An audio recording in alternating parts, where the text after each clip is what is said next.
Okay, awesome. Welcome. We are here to talk about Thunderbolts. This is going to be spoiler review. I really enjoyed this movie. I really like this movie. Like it hits on a message that will stand the test of time for the next like 10 years, right? So this movie doesn't have a big boss battle at the end of it. It has a really good compelling moment. I personally cried twice in this movie towards the end of it, right? So so the movie is about coming together who feel defeated or feel like losers and things like that, right? And they all come together and they go against Valentina. So Valentina is trying to make the next Avengers.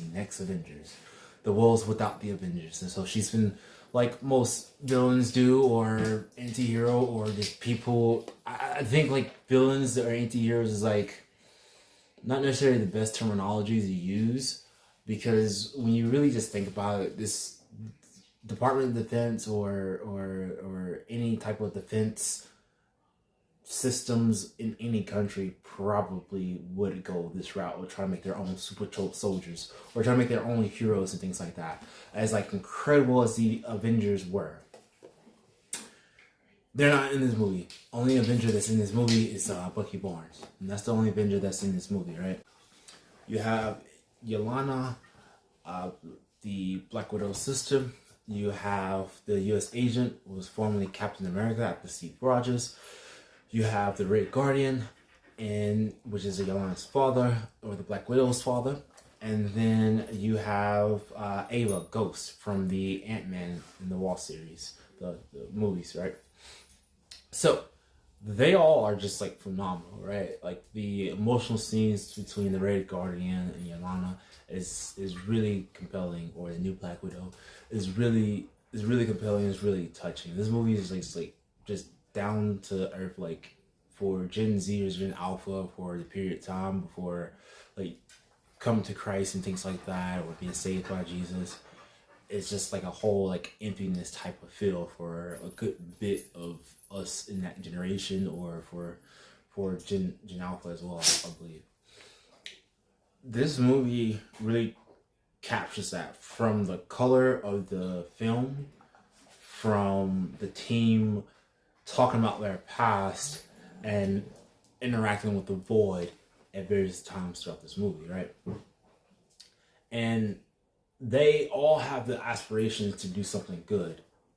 And as they try to go and do something good, they get basically kicked in the face, or it just fails really bad, right? And they all have a history of doing bad things, and they all don't know how to deal with it, except for Bucky Barnes. He comes into the movie a little bit later on, like that, when they interact with the team, bring the whole team together, right? And the first part of the movie, one of the characters, Yolanda, is asked by Bob. I mean, Bob is the sentry in this movie. Bob is very mentally stable, has a lot of past trauma. You see why with the flashbacks at the end of the movie, right? Bob is on drugs before he goes into this medical trial to help him get better. He wants to improve his life. He just wants to be better. And that's what it comes down to. He just wants to be better, and then there's no works. There's no like good works you can do to be better. We are only here and able to do the things that we can do, and the good things that we can do, as an expression of our faith in Christianity, or really by the grace of God. We're only good by the grace of God. But before then, we're all sinners and things like that. So with all that, Bob asks Yelena, like, how do you deal with this emptiness and all the trauma and things like that? And her initial response in the very first part of this movie is that you just stuff it down. Stuff it down. Now, if you just know anything about like psychology or anything about therapy, even taking therapy or anything like that, you know that this is probably one of the worst things that you can probably do. But for probably the lay person or just like a regular person who doesn't know anything about therapy or psychology, just imagine someone's like in the position of like you were put into an orphanage and you were adopted into this family, and this family doesn't have the best of morals or the best ethics, and they have you do like questionable things. And that's like more so like Yelena. Was in the Red Room program where it became Black Widow, where they're all sterilized so they can't have kids, but they were like tested to be assassins and things like that, right?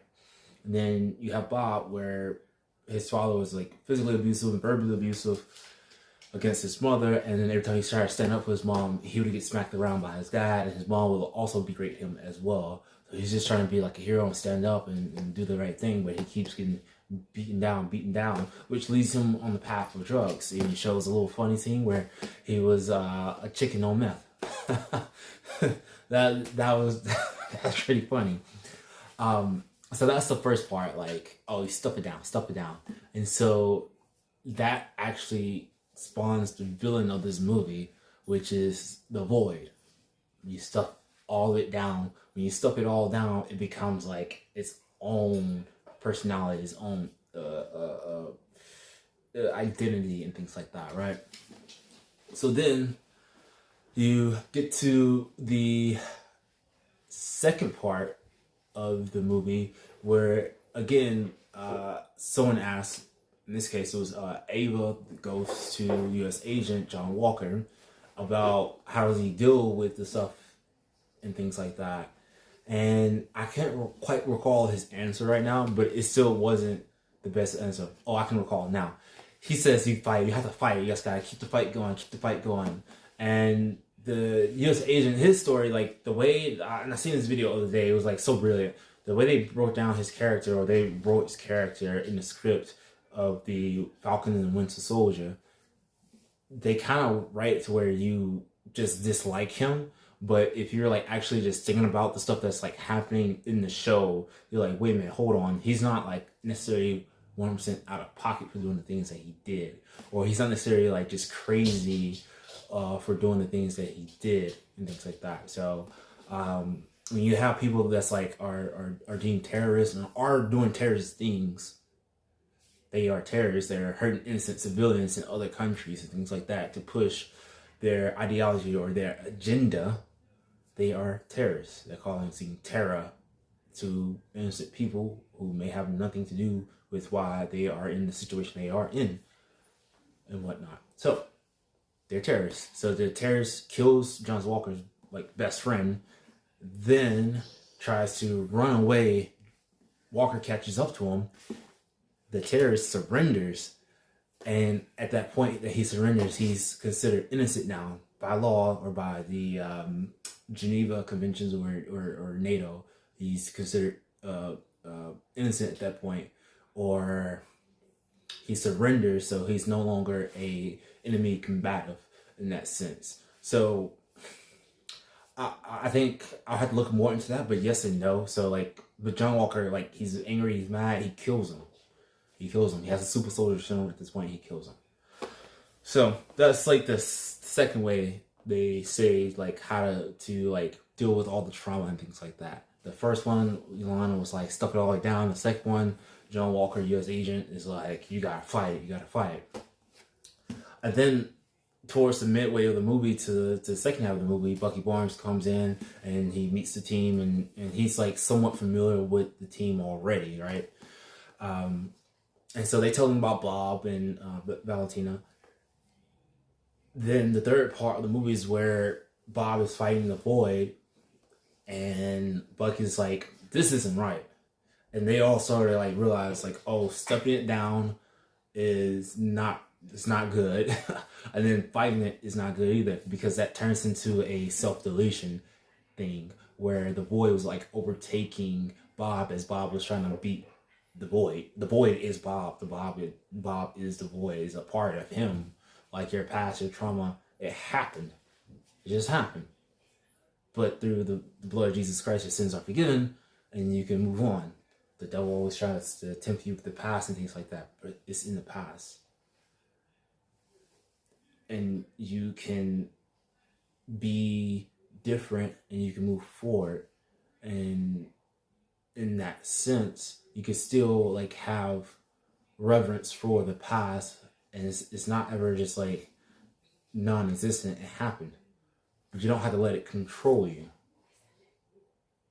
And so if you try to like shut it down or fight it, you're like really it really takes a toll on you to where it's like controlling you, and then you end up thinking that there's no way out, and you go through like a self-deletion type of thing, which is what was about to happen. But then Yelena, Bucky, U.S. Agent, Ava, and the Red Guardian, they all came together to hug Bob and to like surround him with love. The greatest commandment that Jesus gave was to love my brother and sister. That's the greatest commandment. That is the greatest commandment. So I love that. That was very, the movie didn't end with them punching or big CGI or anything like that, or just terrible CGI. It was more of a like, just like, hey, like, let's like come together. Let's like love each other, build your community, grab one another, like help one another, like spend time with one another. Whether it's your spouse, your best friend, or you going to community service or the shelter and volunteering, helping out, or you have a great job and you like love the people at your job, like be a service to one another. It doesn't always just have to be like at a church or anything like that, or like at a homeless shelter. It could be anywhere really, and just like love one another, like serve one another. So I really enjoyed the movie for those reasons. Do you have to see all the other Marvel movies to watch this one? No, because my wife's seen this one with me, and she hasn't watched nearly almost none of the other Marvel movies. She watched a few of them, with Spider-Man, and then we've seen the Captain America Brave New World movie before this one came out. But that has like very little relevance to this movie, but it's still connected together because they make mention of it in the previous movies and things like that, or they make mention of what happened in the previous movies and things like that, or they make this movie to where you can watch this without watching any of the other Marvel titles and still like enjoy this movie as its own standalone movie, but it still ties into the Marvel Cinematic Universe by itself, which is really good. I really like that piece of it as well. But yeah, this is like a good change that they're moving forward. I don't think the previous Marvel movies have been like that bad. I haven't watched like a lot of them, but I watched up to Infinity War, and then I kept with Shang-Chi and the Spider-Man, and then I saw some of the shows. I didn't see all of them. I watched like other reviews on different shows and Easter eggs and things like that. So it's I think Marvel never was like just terrible. I think people have been really hard on the franchise and things like that, or they had like expectations like so high since Endgame, and Marvel has had missteps and things like that too. So, but all in all, as a movie as a whole, I give this one a good. You can take a picture with this one. You can like after the movie theater, go to the photo booth, and you're with your spouse or you're with your loved ones. You go, this is a movie. This is a photo worthy movie right here, right? So thank you. Be blessed. Know that Jesus is always with you.